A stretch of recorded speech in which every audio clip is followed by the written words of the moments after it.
चलिए आज हम लोग शुरुआत करते हैं मध्यकालीन भारत का विजय रथ के सीरीज में दूसरा क्लास, जिसमें खिलजी वंश का चर्चा करेंगे। दिल्ली सल्तनत के अंतर्गत खिलजी वंश का चर्चा करने वाले हैं। अगर यूट्यूब पर नए होंगे तो सब्सक्राइब कर लेंगे, और अगर एप्लीकेशन पर देख रहे होंगे तो कोई समस्या होगा तो कॉल मैसेज कर सकते हैं, जिससे आपका समस्या दूर किया जा सके। चलिए, खिलजी वंश। खिलजी वंश शासन किया है 1290 से लेकर के 1320 ईस्वी तक। 1290 से लेकर के 1320 ईस्वी तक खिलजी वंश शासन किया। समझ में आ रहा है बात? कौन सा वंश के बाद खिलजी वंश का शासन हुआ? गुलाम वंश के बाद। दिल्ली सल्तनत का सबसे कम समय तक शासन करने वाला जो राजवंश है वो खिलजी वंश है। खिलजी वंश का संस्थापक रुकनुद्दीन फिरोज है। रुकनुद्दीन फिरोज खिलजी, सॉरी जलालुद्दीन फिरोज खिलजी। खिलजी वंश का जो संस्थापक है जलालुद्दीन फिरोज खिलजी। कहीं कि रुकनुद्दीन कौन है सर? रुकनुद्दीन था इल्तुतमिश का उत्तराधिकारी। जलालुद्दीन फिरोज खिलजी खिलजी वंश का स्थापना किया है। ये एकदम बुजुर्ग शासक है, बुजुर्ग राजा है। माने कहिए एक सैद्धांत रूप से शासक कर रहा है, लेकिन राजा के भुजाओं में उतना दम नहीं है। बुजुर्ग शासक है। इसका भतीजा है, नाम है उसका अलाउद्दीन खिलजी। अलाउद्दीन खिलजी बचपन से ही क्रूर टाइप का आदमी है। क्रूर माने समझ रहे हैं? दम खतरनाक के दम, माने चालबाज कहिए, क्रूर खतरनाक के दम कहिए। जो अलाउद्दीन खिलजी बचपन से कहता था धरती का हर एक नायब चीज पर अधिकार हमारा है। दुनिया का कोई भी नायब माने अजूबा, जो अजूबा है उस पर अधिकार अलाउद्दीन खिलजी का होगा, उसके लिए मौत का गला क्यों न लगाना पड़े। और उस समय जलालुद्दीन फिरोज खिलजी की पुत्री सौंदर्य से मुग्ध थी, और अलाउद्दीन खिलजी कहता था कि उसे पाना मेरा मकसद होगा, नायब है और नायब पर अधिकार मेरा होगा। अब जलालुद्दीन फिरोज खिलजी, भाई जाहिर सी बात है, कह रहा कि तुम आवारा हो ऐसे ही, और अपना राजा है, राजकुमारी से विवाह कर देंगे तुमको, कि हमारी पुत्री को शुतुरमुर्ग के पंख पसंद है, पंख लेकर के आओ, उसके बाद जो है सके विचार करेंगे। अलाउद्दीन खिलजी भी चला गया, शुतुरमुर्ग पकड़ने चला गया। शुतुरमुर्ग पकड़ने गया। शुतुरमुर्ग बहुत बड़ा विशाल पक्षी होता है। लहूलुहान कर दिया अलाउद्दीन खिलजी के, लेकिन मोर उसका पंख के बदला पूरा पक्षियों को पकड़ के लेके आया। कहा कि हम पंख कह रहे थे, मुझे जो पसंद है वो ले लो पंख। मैंने पूरा गोदाम लेके आ गया कि जौन पंख गर्दन का पसंद है तो गर्दन का, पैर का पसंद है तो पैर का, जहां का पंख चाहिए मिल जाएगा। अब देखा तो लगा कि तो सनकी टाइप का है, एकदम लहूलुहान हो गया, लेकिन छोड़ा नहीं, लेके आ गया बांध के। कहा कि कोई बात नहीं, इसको प्रलोभन देते हैं। प्रलोभन दिया, कहा कि ऐसा करो कि तुम राज दरबार में तुमको गवर्नर बना देते हैं कड़ा मानिकपुर के। कड़ा मानिकपुर इलाहाबाद का निकट अभी जगह है।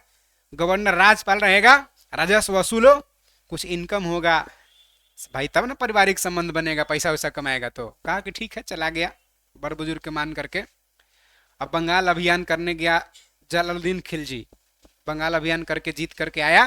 बंगाल अभियान से कोई, बंगाल अभियान बहुत है कोई करेगा आगे चल के, क्योंकि बंगाल गंगा क्षेत्र का नवीन जलोढ़ मिट्टी है, उपजाऊ ज्यादा है, तो हर कोई चाहता कि हम अधिकार करेंगे, जहां से उपज ज्यादा होगा तो राजस्व ज्यादा मिलेगा। अभियान करके लौटा। दिल्ली में अलाउद्दीन खिलजी को इनवाइट किया, कहा कि भाई जश्न मना रहे हैं, पार्टी मना रहे हैं, आ जाओ बंगाल अभियान करके। अलाउद्दीन खिलजी कहा कि हम अभी मानिकपुर में बहुत सारा काम पड़ा हुआ पेंडिंग, आप ही आ जाइए यहाँ, कोई बात नहीं है। जलालुद्दीन खिलजी चला गया अलाउद्दीन खिलजी से मिलने कड़ा मानिकपुर इलाहाबाद में। लोग इसके शुभचिंतक जलालुद्दीन को कह रहे थे कि मत जाओ, जाना है तो सेना उना लेके जाओ। कहा कि भाई भतीजा है, होने वाला दामाद है, और कैसे, मतलब कि उससे भी सेना लेकर के जाना पड़ेगा मिलने। चला गया मिलने। अब अलाउद्दीन खिलजी के पास जाकर जलालुद्दीन खिलजी अपना व्याख्या करने लगा, कैसे जीते वैसे जीते। और इसी समय गुस्सा आ गया अलाउद्दीन खिलजी के। जलालुद्दीन खिलजी कहा कि आओ गले मिलते हैं। गला मिलने आया और नरेटिक काट दिया। केकर काट दिया? कौन काट दिया? मध्यकालीन भारत का वह शासक जो राज सत्ता के लिए अपना चाचा और ससुर का हत्या किया। कौन है? अलाउद्दीन खिलजी। हत्या करके बन गया दिल्ली सल्तनत का शासक। और उसकी पत्नी कौन है अब? जलालुद्दीन खिलजी के पुत्री। अब जलालुद्दीन खिलजी के पुत्री मान के मजबूरी में स्वीकार करना पड़ा है, लेकिन रियलिटी नहीं है, मजबूरी में स्वीकार करना पड़ा है। तो हमेशा ताना सता रहा है। कौन? अलाउद्दीन खिलजी उसको सता रहा। एक तरफ इतिहासकार कहता है कि जलालुद्दीन खिलजी के गर्दन से रक्त टपक रहा है और दूसरा तरफ अलाउद्दीन खिलजी राजाभिषेक करवा रहा था। और राजाभिषेक करा करके गद्दी पर बैठा। गद्दी पर बैठते ही हड़कंप मचा के रख दिया। 4 गो अध्यादेश जारी किया। पहले अध्यादेश जारी किया, कहा कि जो एकता प्रणाली तूतमे शुरू किया था उसको बंद किया जाए। पेमेंट के बदला में जमीन देते हैं कि 10,000 तुम्हारा पेमेंट हुआ तो जमीन से वसूल लेना। 10,000 के जगह पर 15,000 20,000 वसूल ले रहा, सब मनमानी वसूल ले रहा, हिसाब किताब गड़बड़ा रहा है और ज्यादा पैसा हो जा रहा, ज्यादा जमीन क्षेत्र के मालिक होकर जमींदार समझ रहा। इसलिए एकता प्रणाली को समाप्त किया जाए। समाप्त किया।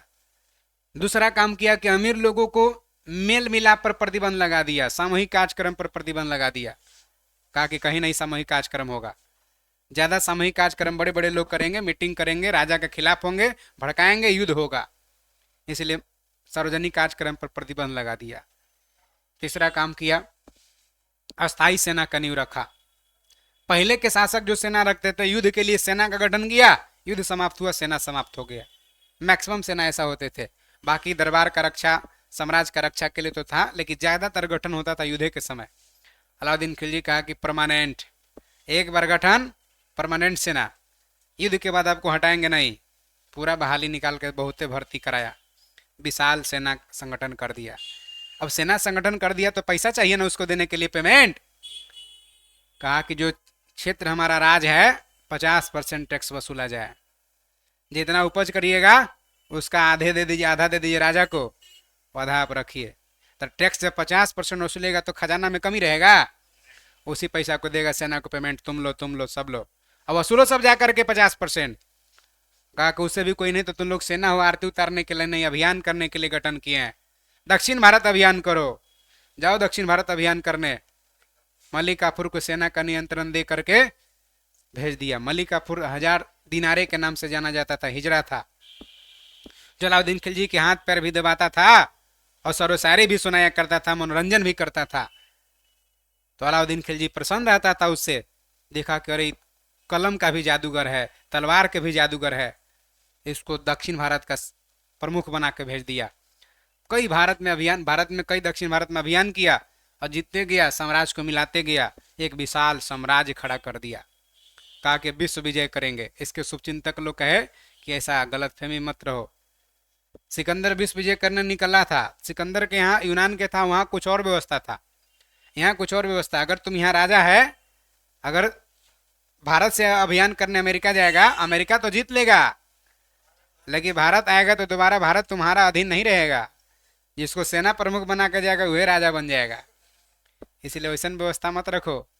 तो वो माइंड से निकाल लिया। कहा कि एगो धर्म में चलाते हैं, तो एगो नया देवी अधिकार चलाया।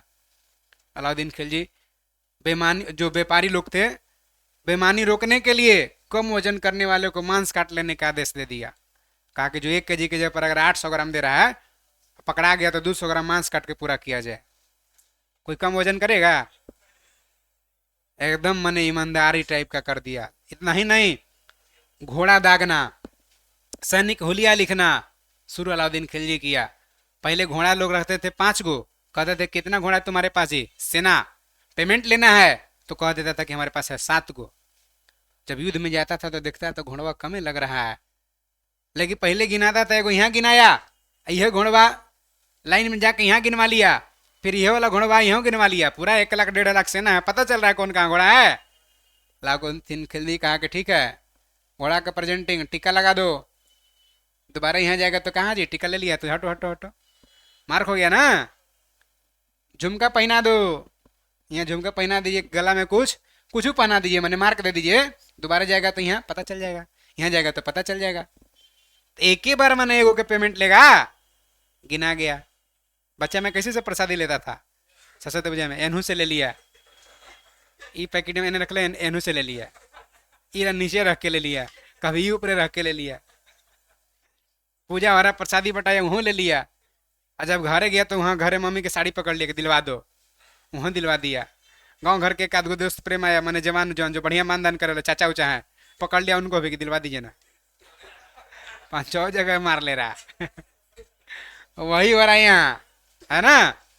तो घोड़ा दागना, सैनिक हुलिया लिखना शुरू कर दिया। कौन? बहुत बड़का अभियान करके मैंने पूरे हिंदुस्तान में तो हल्का कोहरा मचा कर रख दिया। अब अलाउद्दीन खिलजी मलिक काफूर पत्नी से तो अनबन रहता था, तालमेल रहता नहीं था।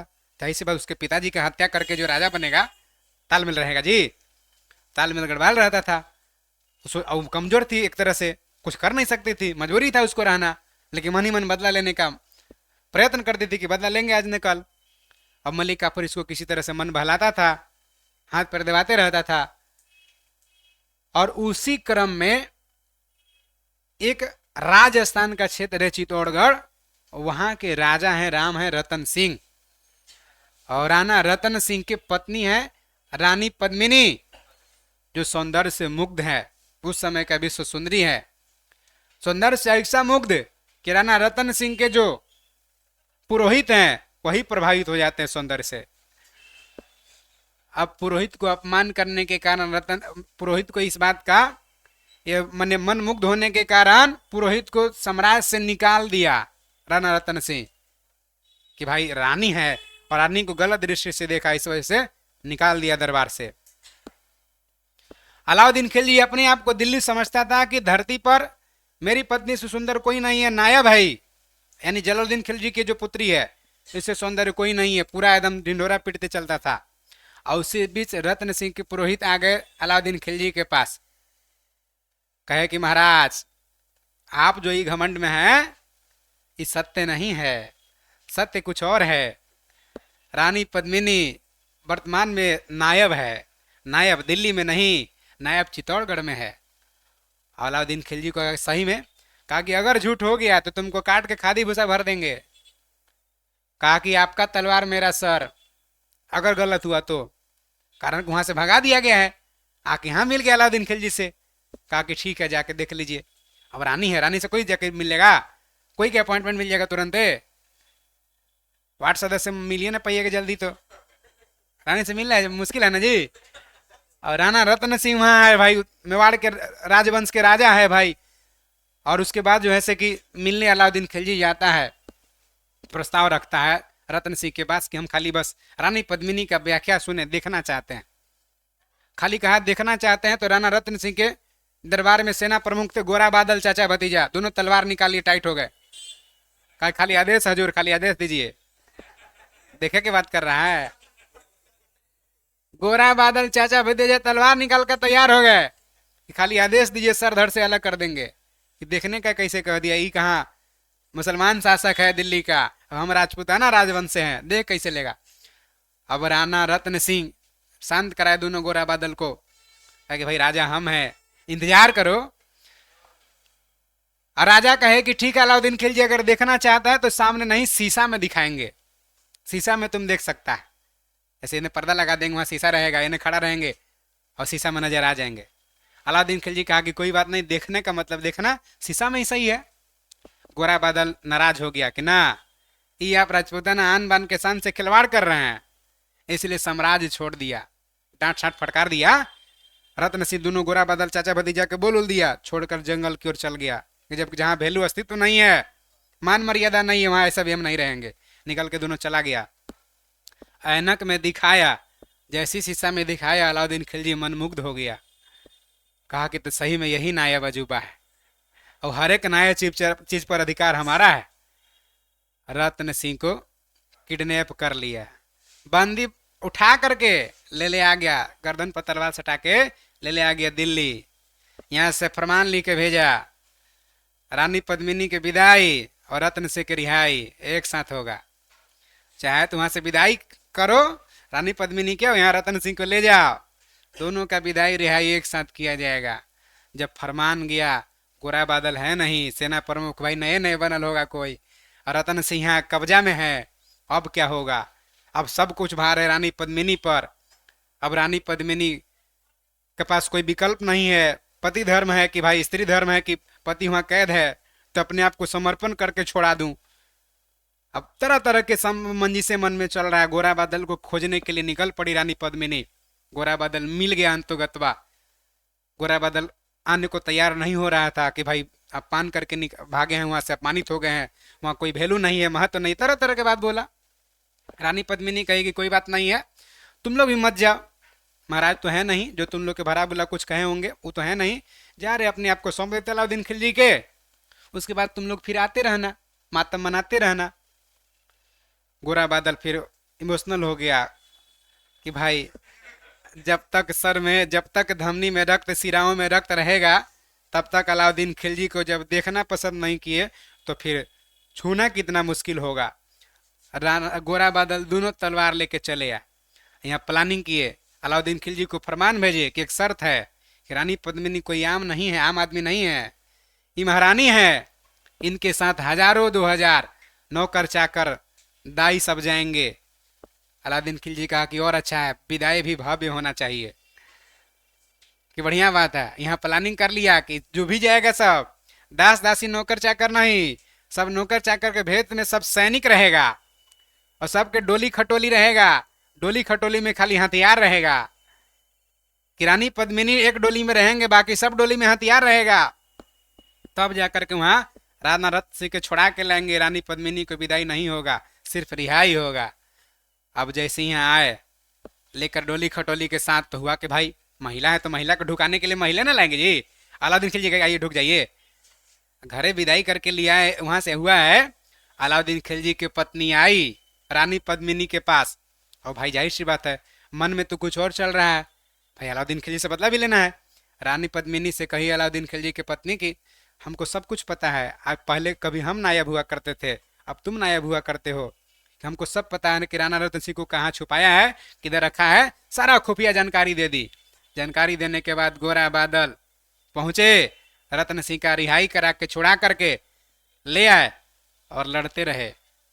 लड़ते लड़ते राणा रतन सिंह और सब जितने दास दासी, जितने भी सैन्य होना, सब कोई आगे आ गए चित्तौड़गढ़ में, और अलाउद्दीन खिलजी हाथ मलते रह गया। अलाउद्दीन खिलजी के हाथ नहीं लगी, कौन?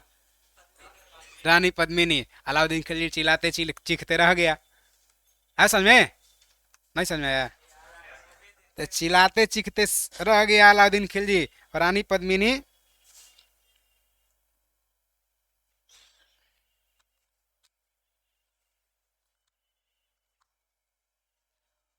उसके बाद अलाउद्दीन खिलजी का कहर माने इतना बढ़ गया कि पूरा चित्तौड़गढ़ को तहस नहस करने का ठान लिया, और सेना लेकर के चित्तौड़गढ़ को घेर लिया, और आक्रमण करके पहले रत्न सिंह को हत्या कर दिया।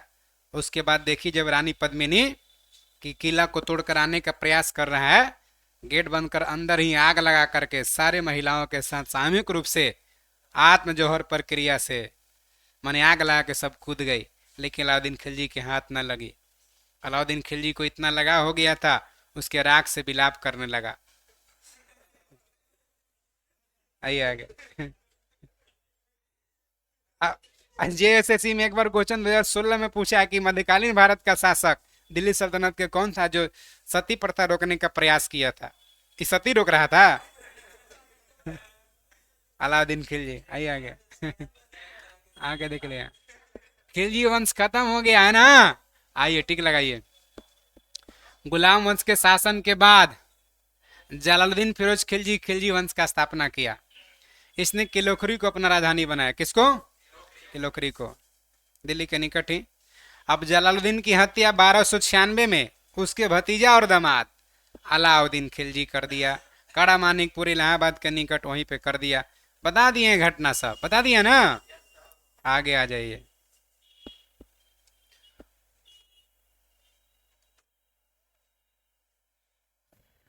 बारह सौ छियानवे में अलाउद्दीन खिलजी दिल्ली का सुल्तान बन गया। अलाउद्दीन के बचपन के नाम अली गुरसास्प था। क्या था? अलाउद्दीन खिलजी सेना को नगद वेतन देने के प्रथा शुरू किया और अस्थायी सेना के नींव रखी। माने नगद देते वेतन, कोई जो एकता प्रणाली था समाप्त कर दिया। कहा कि पेमेंट के बदले जमीन ना के वसूल लेना, नगद लो, 10,000 माने 10,000 लो, अस्थायी सेना रहो, परमानेंट। यहाँ देखिए अमीर खुसरो एक नाम है, मूल नाम इनका है मोहम्मद हसन। इनका जन्म जो हुआ था पटियाली, नोट पटियाला, पटियाली यूपी में, वो पटियाला पंजाब में है, तो पटियाली यूपी में इनका जन्म हुआ था। खुसरो जो है अमीर खुसरो प्रसिद्ध सूफी संत निजामुद्दीन औलिया के शिष्य थे। अमीर खुसरो बलबन से लेकर मोहम्मद बिन तुगलक तक दिल्ली सुल्तनत के 8 गो शासक के दरबार में रहे हैं। अमीर खुसरो को तोतिए हिंद या भारत का तोता भी कहा जाता। क्लियर हुआ? निजामुद्दीन औलिया 7 गो सुल्तान के दरबार में थे, अमीर खुसरो 8 गो सुल्तान के दरबार में रहे हैं।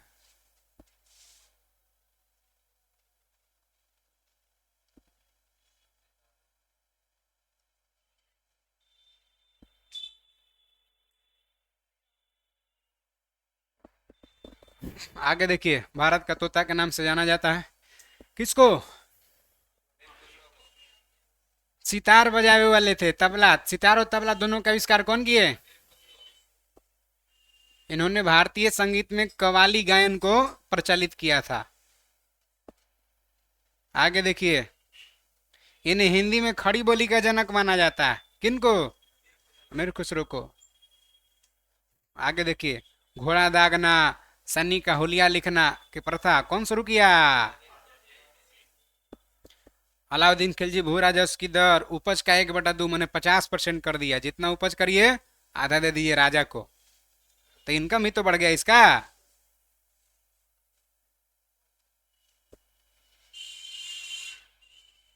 आगे आ जाइए, इधर कुछ नहीं, इधर जरूरी है। इसने खम्स, जब युद्ध होता था ना तो युद्ध में लूटपाट मचाता था, तो सब सेना उन्हें लूटपाट में चले तो ओकरा में सुल्तान का हिस्सा देना पड़ता था, उसी को खम्स कहते थे। युद्ध में लूट का धन सुल्तान को देना पड़ता था, उसी को क्या कहते थे? खम्स। इसने व्यापारी को बेईमानी रोकने के लिए कम तोलने वाले के व्यक्ति के शरीर से मांस काट लेने का आदेश दिया। अपने शासनकाल में मूल नियंत्रण प्रणाली को दृढ़ता से लागू किया, मन कोई महंगाई होगा ही नहीं, सब एकदम संतुलन में, कोई महंगाई नहीं बढ़ रहा। दक्षिण भारत की विजय के लिए अलाउद्दीन मलिक काफूर को भेजा था। क्लियर है?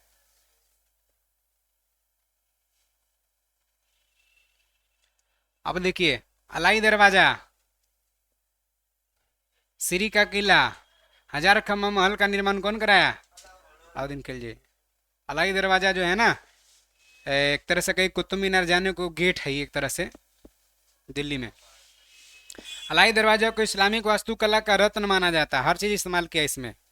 दैवी अधिकार के सिद्धांत को अलाउद्दीन खिलजी चलाया था, एक नया धर्म चलाने की बात कर रहा था, दैवी अधिकार चलाया कौन?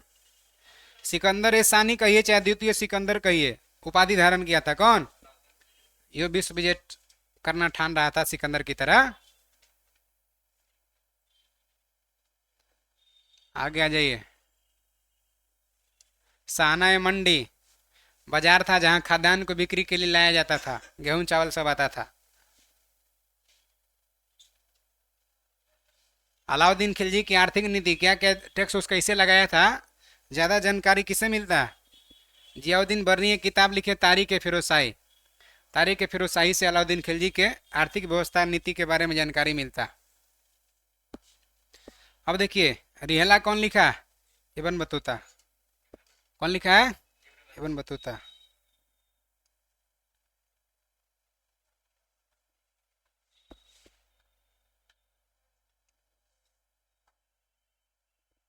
आगे आ जाइए, स्वराज राजस्व सुधारने के अंतर्गत अलाउद्दीन खिलजी सबसे पहले मिल्क, इनाम और जो वक्फ के अंतर्गत जमीन था सबको वापस लेकर के खालसा में बदल दिया। जिसको इनाम में मिला था, दान वान में जो मिला था, सब जमीन को अलाउद्दीन खिलजी हड़प लिया, हड़प के खालसा घोषित कर दिया। खालसा भूमि वैसा भूमि को कहते हैं जिस पर प्रत्यक्ष रूप से राजा का नियंत्रण हो, जिस जमीन से राजस्व राजा को मिलता हो उसको खालसा भूमि कहते हैं। ठीक है, तो सब भूमि खालसा घोषित कर दिया तो राजस्व तो ज्यादा आएगा ना। मिल्क मने इनाम में, वक्फ के अंतर्गत मने नहीं, तो आज भी वक्फ बोर्ड के पास जमीन इतना, कब्रिस्तान उब्रिस्तानी सब। आइए, अलाउद्दीन खिलजी टैक्स भी लगाया फालतू फालतू, 2 नया का टैक्स लगा दिया, चराई कर, दुधारू पशु पर भी लगा दिया, गढ़ी कर, घर और झोंपड़ी पर भी लगा दिया। तो इनकम है ना इसका, क्रूर टाइप के राजा है। तो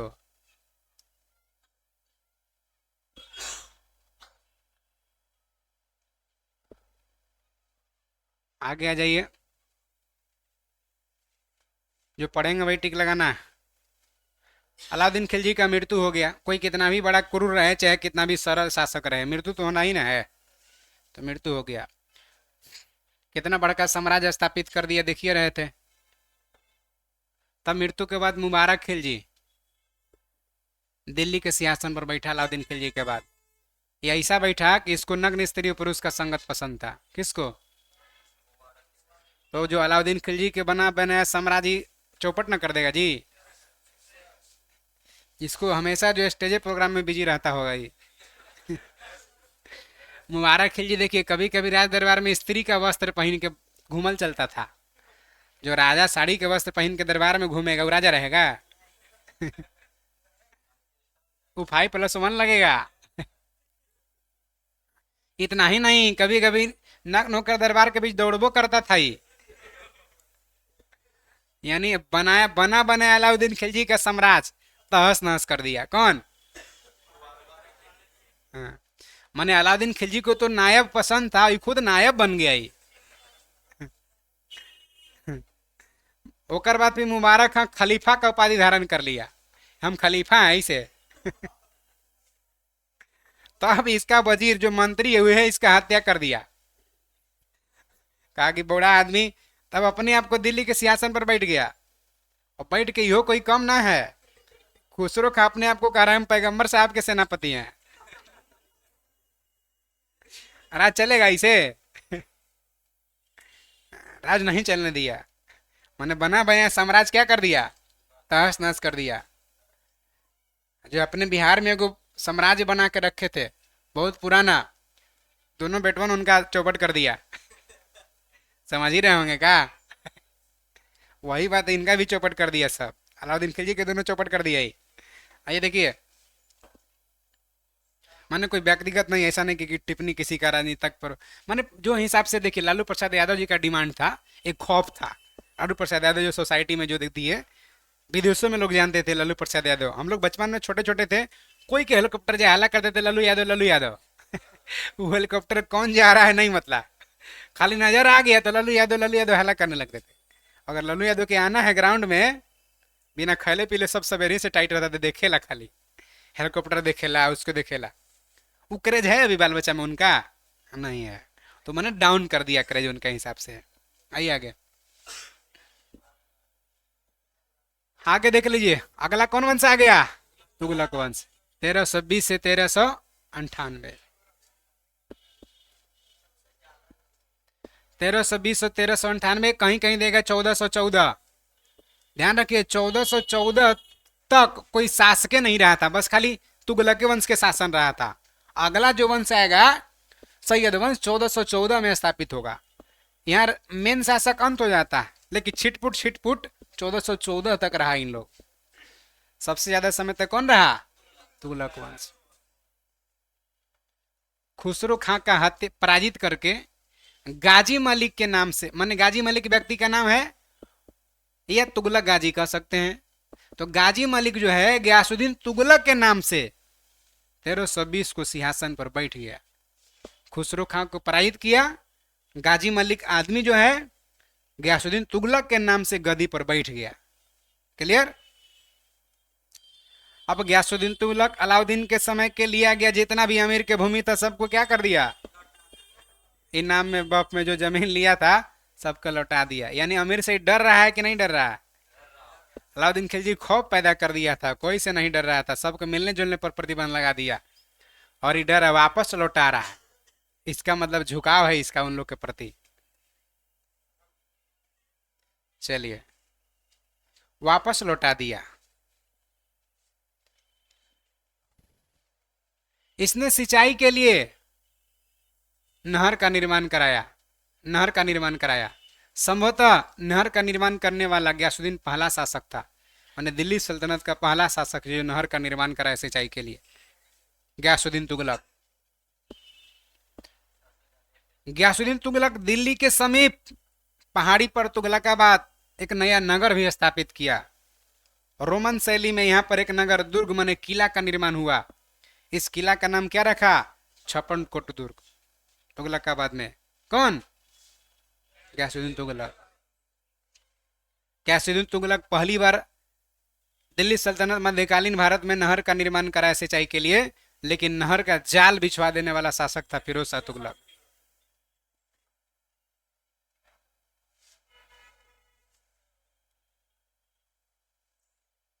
अब देखिए साम्राज्य विस्तार कर रहा था, यो बंगाल अभियान किया गयासुद्दीन तुगलक।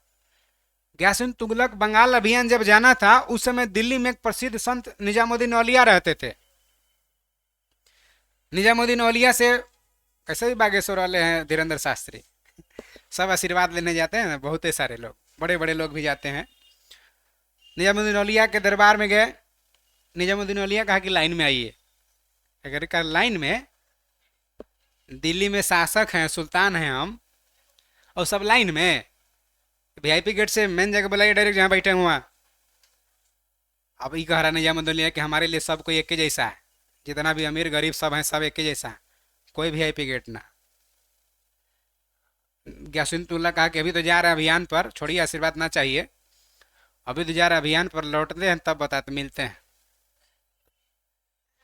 तुरंत ईडी और सीबीआई लगा देंगे कि इनकम इतना कहाँ से आज जा रहा है। अब गया बंगाल अभियान, बंगाल अभियान से जीत भी गया बंगाल। अब वहीं से भेजा मैसेज इनको निजामुद्दीन औलिया के, मेरे आने से पहले जितना भी जमीन जायदाद है हिसाब किताब रेडी रखिए। ऐसे निजामुद्दीन औलिया कहा कि हुनाज दिल्ली दुरस्त, हजूर दिल्ली अभी दूर है। अब सोचिए शासक को कह रहा हुनाज दिल्ली दुरस्त, हजूर दिल्ली अभी दूर है। और गयासुद्दीन तुगलक वहां से आया, दिल्ली के निकट पहुंचा, एक महल में विश्राम कर रहा था जो लकड़ी का महल बना हुआ था। इसका बेटा मोहम्मद बिन तुगलक महल को बनवाया था। वैसा महल था कि कहीं अगर एक जगह बेहतरीन धक्का दे दिया जाए तो पूरा बिल्डिंग गिर जाए। उसमें आराम कर रहा था। कोई इतिहासकार कहता कि मोहम्मद बिन तुगलक हाथी से कोई इशारा किया, एक जगह धक्का दिवाया, पूरा बिल्डिंग गिर गया, ओकरे में दब के मर गया। कोई इतिहासकार कहता कि नहीं, लकड़ी के बिल्डिंग गिरा क्योंकि निजामुद्दीन औलिया का श्राप लग गया। ना वो श्राप देता है हुनाज दिल्ली दुरस्ता, ना वो गिरता। कोई इतिहासकार कह रहा है कि ना बेटा उसका हत्यारा है, कोई कह रहा है कि नहीं निजामुद्दीन औलिया का श्राप लग गया है। इतिहासकार जब अलग अलग है तो हम लोग क्या करेंगे। मैंने मान के चली कि लकड़ी के बिल्डिंग गिर जाए, महल गिर जाने से मृत्यु हो गया। किसका मृत्यु हो गया? बंगाल अभियान के लौटने के क्रम में जूना खां, मोहम्मद बिन तुगलक का ही नाम है जूना खां, निर्मित लकड़ी के महल दब कर हो गया, मैंने गिर जाने से उसी से।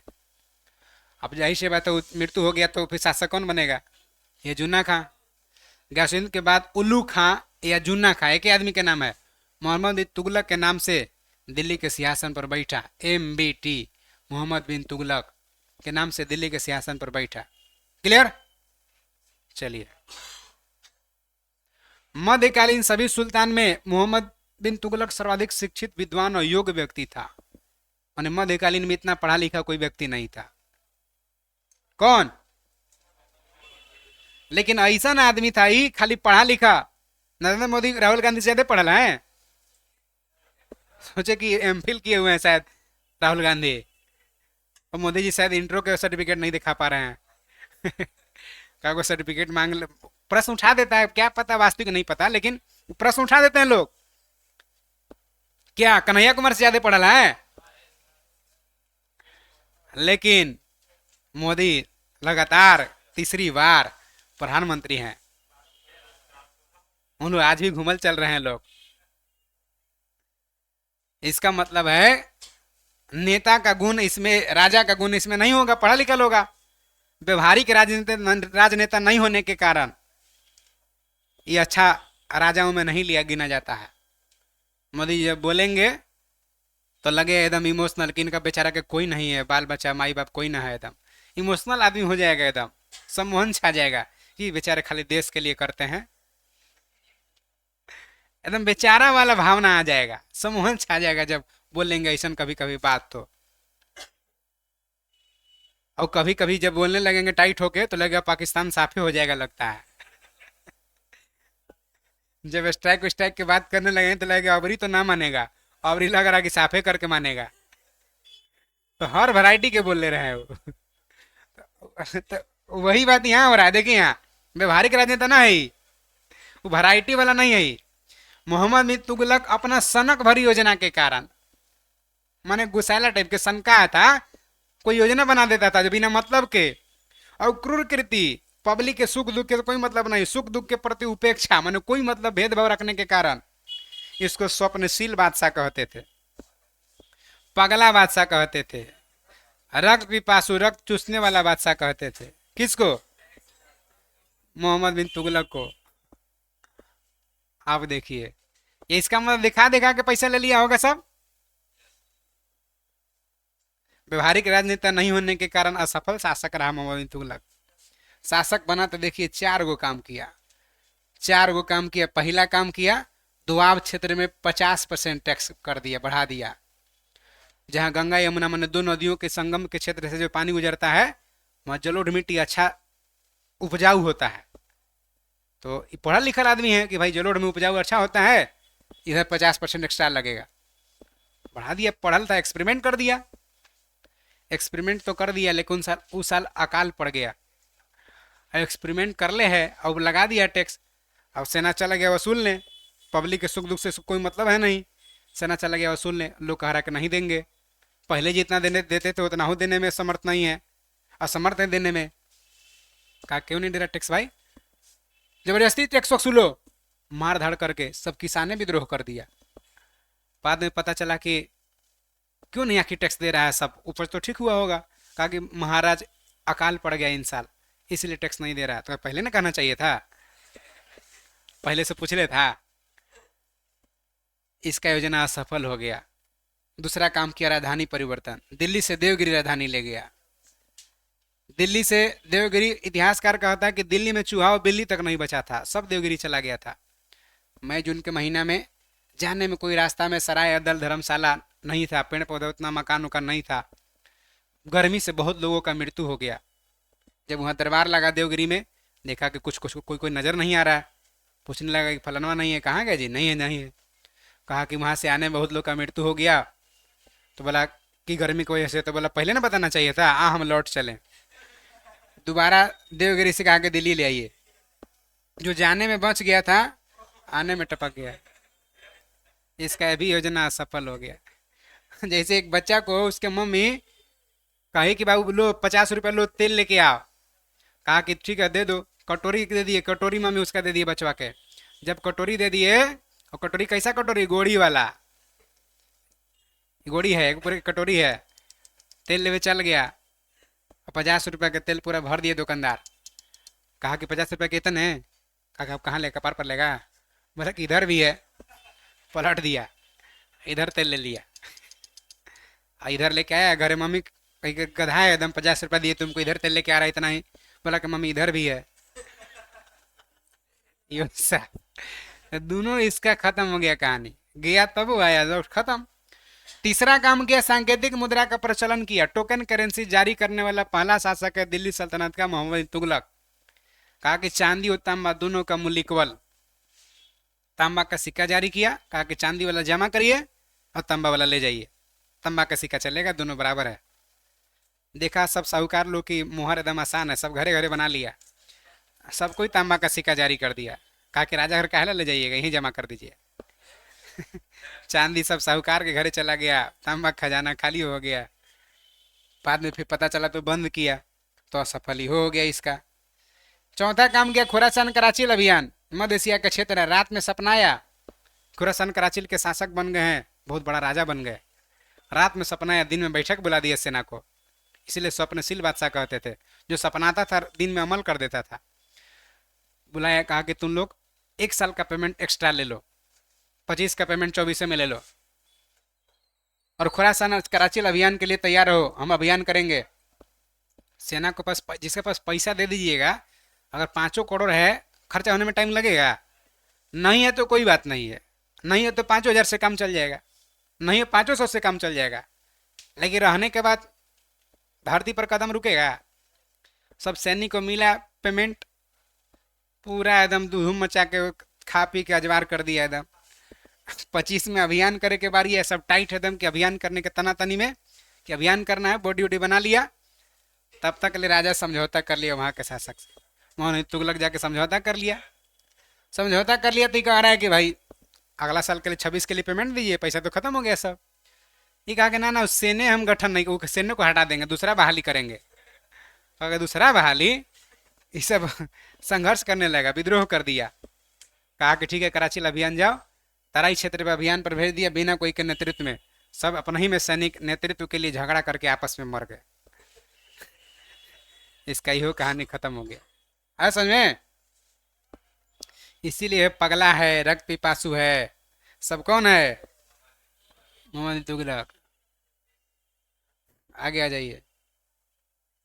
लेकिन पढ़ा लिखा होने के कारण एक आध और काम किया। देखिए, मोहम्मद बिन तुगलक कृषि के लिए, कृषि के विकास के लिए अमीर को ही, इसी को दीवाने को ही भी कहते हैं, एक नामक कृषि विभाग का स्थापना किया। ये क्या था? जेकरा में पहले बीज का एक्सपेरिमेंट करता था, देखता था कि ठीक ठाक है तो वही फिर बीज प्रजा को, किसान को देता था कि यही खेती किया जाए, हाइब्रिड का अच्छा है जो भी है, एक्सपेरिमेंट कर करके बीज को देता था, जिससे उपज अच्छा होता था, तो राजस्व अच्छा आता था। इतिहासकार इसको धनवानों का राजकुमार कहा है, इतना पैसा कौड़ी था। पढ़ा लिखा है भाई, पैदावार बढ़वा दिया, टैक्स ले लिया। मोहम्मद तुगलक अपना राजधानी दिल्ली से देवगिरी ले गया। नाम क्या रखा था देवगिरी का? तुगलक अपने मलिक के समान में पोशाक दिया करता था, माने अपने मंत्री लोग के सब पोशाक देता था। कहा जाता है कि डाक प्रबंधन के द्वारा मोहम्मद तुगलक के लिए ताज़ा फल खुरासान से मंगाया जाता था, समझिए। पीना के लिए पानी गंगाजल मंगवाता था। पैसा की कमी रहेगा तो मंगवाएगा? पैसा कमी नहीं होगा तभी ना मंगवा रहा है। विराट कोहली पानी नहीं मंगवा रहा है इटली से। हाँ, वही बात है।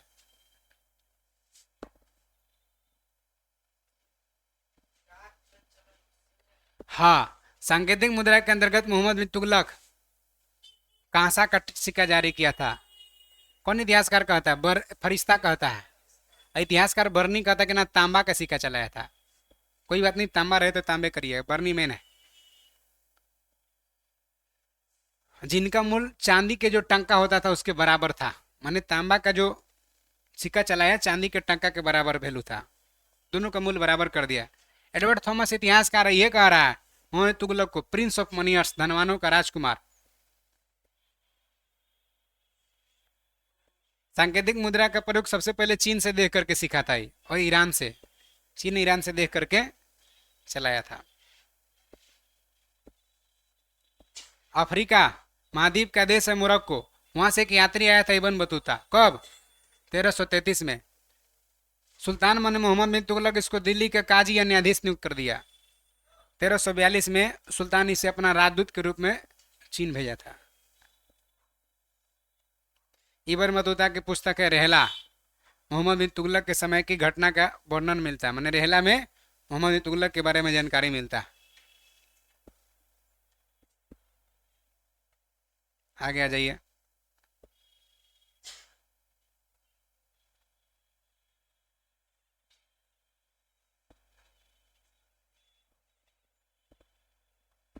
खासियत और इसमें था क्या कि मोहम्मद बिन तुगलक ने जिन प्रभु सूरी, जो जैन साधु हैं, अपने दरबार में बुलाकर सम्मान प्रदान किया था। पढ़ा लिखा है, नफरत नहीं कर रहा, कट्टरता नहीं ला रहा।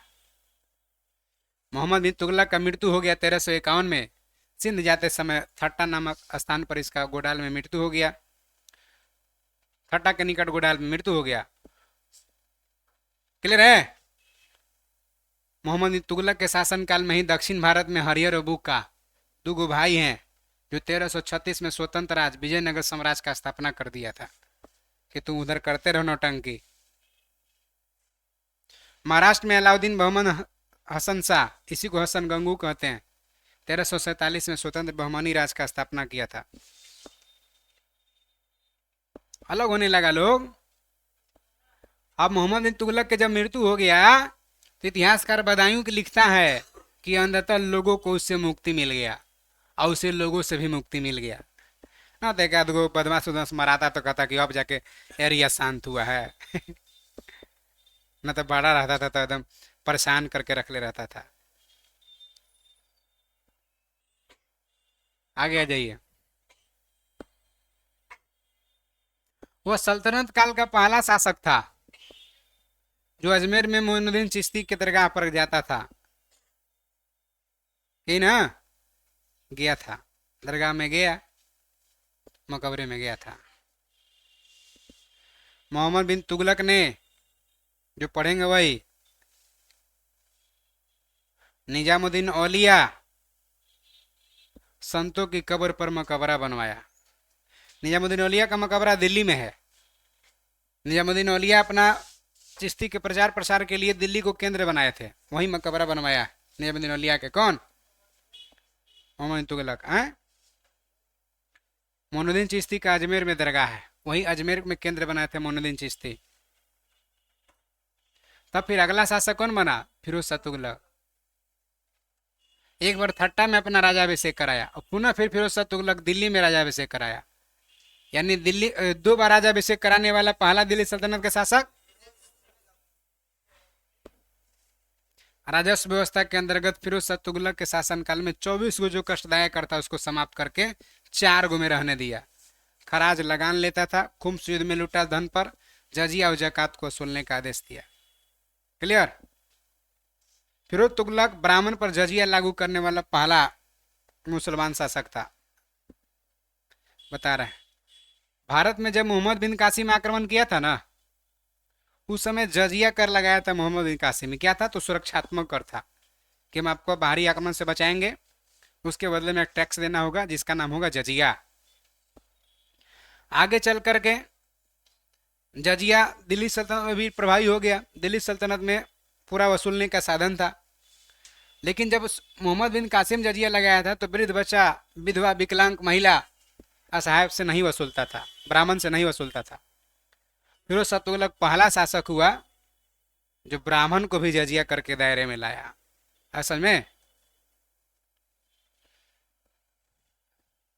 फिरोज तुगलक एक नया टैक्स सिंचाई कर भी लगा दिया। फिरोज तुगलक 5 गो बड़ा नहर का निर्माण कराया, छोटे कई नगर का स्थापना किया, जैसे हिसार है, फिरोजाबाद है, फतेहाबाद है, जौनपुर, फिरोजपुर स्थापना किया। फिरोज शाह तुगलक के शासनकाल में टोपरा गांव और मेरठ से अशोक का 2 स्तंभ लेख को ला करके दिल्ली में स्थापित किया। अभियान जब किया ना तो देखा कि अरे इतना प्लेन प्लेन एकदम चिकना चिकना पिलर है, आखिर है क्या? ये पॉलिश किया हुआ पर लिखल है। कहीं राजा अपना खजाना के तो एड्रेस नहीं ना लिखवाया है? पढ़ नहीं पा रहा था, ब्राह्मणी लिपि है। ले गया दिल्ली में, गड़वाया, बढ़िया अच्छा अच्छा विद्वान के बुलाया कि पढ़ो क्या लिखा। नहीं पढ़ पाया। बाद में जा करके 1837 में अंग्रेज के समय जेम्स प्रिंसेप पढ़ा कि हाँ क्या लिखा हुआ है। न तो पता नहीं चल रहा था कि क्या लिखा हुआ कोई के। ओकरा में लिखा हुआ कि हम मगध के राजा अशोक पशु बलि का निंदा करते हैं, अपना नियम कानून लिखवाया है। वो यही सब समझ रहा था कि खजाना का एड्रेस है। आ गया ये।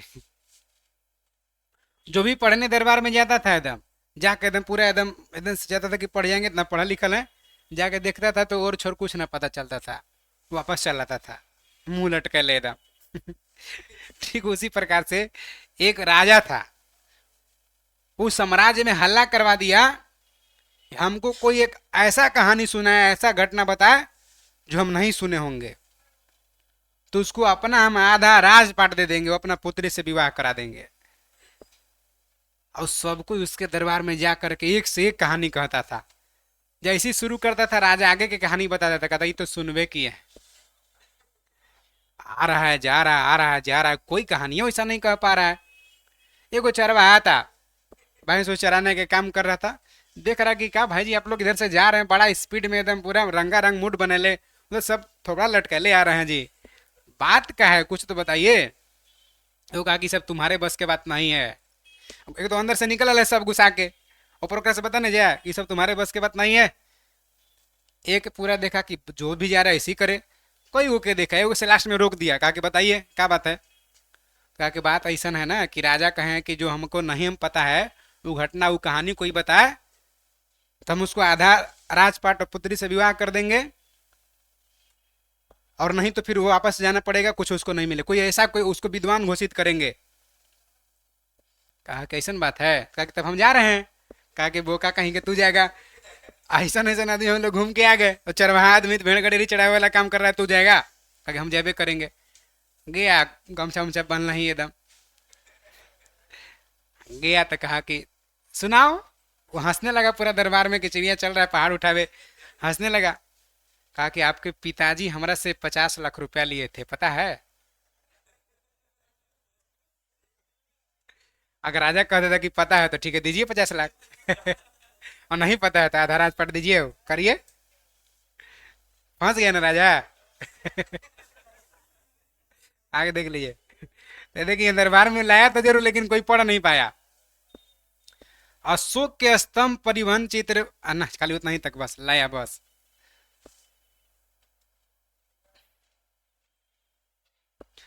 फिरोज शाह तुगलक अनाथ मुस्लिम महिला विधवा माने असहाय लोग लड़की की सहायता के लिए दीवान ए खैरात, दान विभाग कहिए, दान विभाग का स्थापना किया। कौन?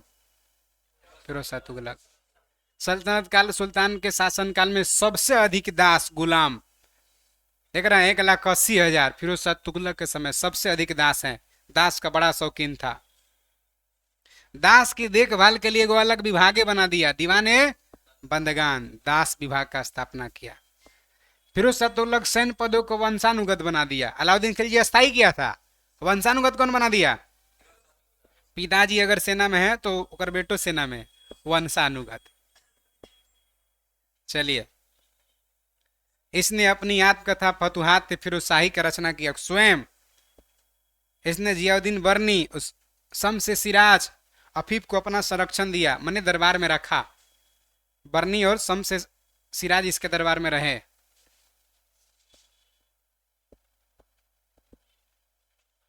फिरोज शाह तुगलक एफएसटी कहिए नगर कोट जो अभियान किया था, मंदिर को लूटपाट मचाया था। ज्वालामुखी मंदिर के पुस्तकालय से कुछ संस्कृत ग्रंथ प्राप्त हुआ था, उसमें से कुछ को फारसी में अनुवाद करवा के, मैंने फारसी में अनुवाद करवाया, खाली अनुवाद कराया। क्लियर? संस्कृत से जो फारसी में अनुवाद किया सबसे महत्वपूर्ण ग्रंथ दलायते फिरोज शाही। दलायते फिरोज शाही दर्शन और नक्षत्र विज्ञान से संबंधित है। इसने चांदी और तांबा का मिला हुआ सिक्का भारी संख्या में जारी किया। इस सिक्का को क्या कहा गया? अदा और विख। अदा विख कौन चलाया? लेकिन बाद में फिरोज शाह तुगलक का भी क्या हो गया? मृत्यु हो गया। ये जरूरी नहीं कि कब मृत्यु हुआ। आगे आ जाइए, जो पढ़ेंगे वही टिक लगाना। सुल्तान फिरोज शाह तुगलक दिल्ली में कोटला फिरोज शाह दुर्ग माने फिरोज शाह कोटला जो भी अरुण जेटली स्टेडियम है, किला का निर्माण कराया था। तुगलक वंश का अंतिम शासक नासुद्दीन मोहम्मद तुगलक था। इसका शासन दिल्ली से पालम तक माने कम एरिया में सिमट के रह गया था। किसका? नासुद्दीन मोहम्मद तुगलक का। तैमूर लंग सुल्तान नासुद्दीन मोहम्मद तुगलक के समय 1398 में आक्रमण किया दिल्ली पर। ये कहता कि तैमूर लंग के आक्रमण के समय दिल्ली का शासक कौन था? नासुद्दीन मोहम्मद तुगलक। कौन वंश के है? तुगलक वंश के। कब आक्रमण किया था? 1398 में। और आक्रमण किया और आक्रमण करके इसको पराजित किया और क्षेत्र पर अधिकार कर लिया। तैमूर लंग का सेनापति था खिज्र खां। इसको हारने के बाद खिज्र खां को यहाँ का शासक बना दिया। यानी अगला जो वंश होगा सैयद वंश, उसका संस्थापक खिज्र खां। क्लियर हुआ? समझ में आ गया? अगला वंश कौन है? सैयद वंश, जिसका चर्चा हम लोग कल के क्लास में करेंगे। धन्यवाद।